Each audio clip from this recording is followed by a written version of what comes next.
Welcome back to the platform. In this video, we are going to do opposite words. This will help you with the preparation of your IELTS and TOEFL exam. We're going to start simple, and then in upcoming videos, we're going to look on more high complex words. Highly recommend that you take a book, a piece of paper, and write along with me. Are you ready? So I'm going to give you the word. After that, I'll give you a few seconds. Then you need to guess the word. And then I'll give you the answer. Are you ready? I am. Let's go.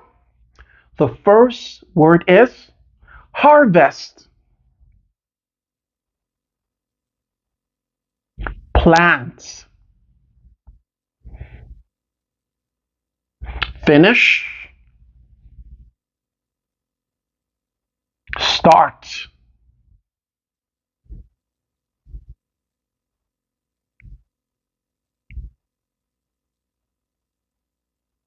Ambiguous. Clear. Doubtful. Certain.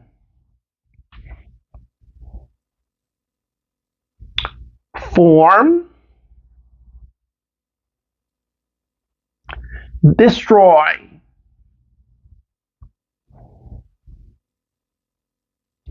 Intelligent. Dumb. High. Tell me what's the opposite of this word in the comment section. Also, if you have not followed me on all social media platforms, please follow me on YouTube, Instagram, and of course, TikTok. Thank you for your attention and your answer below. Chat with you later. Bye.